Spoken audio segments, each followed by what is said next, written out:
Почитувани гледачи, добре дојдовте во новото издание на Вестите на Слободна Македонија. Јас сум Кристина Костова, а во денешните вести кои власта не сака да ги знаете, ке гледате. Масовен митинг на Сојузот за иднината во Охрид. Петров најави изградба на нов пензионерски дом во Карпош. Лажни биле ветувањата кои Груевски ги даде пред 4 години. Достоинство ги подготвува референдумските прашања.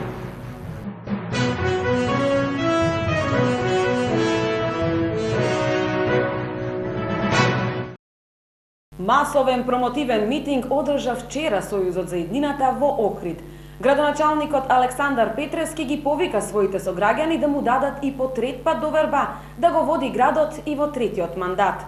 Председателот на Социјалдемократскиот сојуз на Македонија и лидерот на Сојузот за иднината Бранко Црвенковски во своето обраќање пред охриѓани истакна дека Охрид и Дебарца во последните 7 години беа едни од ретките слободни територии во Македонија, но и дека 7 години оваа власт кон Охрид се однесува како да е туг град, а не наше најголемо богатство и светилиште. Црвенковски им се заблагодари на охриѓани за нивната упорност, верба и доверба, за нивната решителност во пружањето отпор против режимот на Груевски, потенцирајќи дека токму тоа допринело договор за предвремени парламентарни избори. Дека го искривува договореното Никола Груевски и ВМРО ДПМН колку сакаат. Нека се и наетат. Лажно нека читаат, уште полажно нека преведуваат. Ја не го решил спорот со Грција до јуни, за нив бегање од соочување со народот и со големата, со огромната народна казна нема да има. Кандидатот за градоначалник на општина Карпош, Андреј Петров, денес го посети домот за стари лица во Злокуќани. За време на посетата, Петров поразговара со старите лица од домот, ги слушна нивните проблеми, пошто им најави нов голем проект, еден од носечките од неговата 4-годишна програма, а тоа е изградба на нов пензионерски дом. Би сакал уште еднаш да подсетам дека делата позади мене покажуваат дека тоа што ќе се вети, тоа и се остварува. Оставивме во општината дела позади нас, оставивме резултати, оставивме задоволни вработени во општината, оставивме среќни граѓани. Сето тоа го направивме, при тоа не задолжувајќи го општинскиот буџет. Почитувани граѓани, а што може друго да понуди Јагнула Куновска, мојот против кандидат? Со целиот респект повторно и на годините и на тоа што е дама, што може друго да понуди освен само гола политика и евентуално споменици? Тоа е нешто што тие може да го понудат и тоа е гола политика.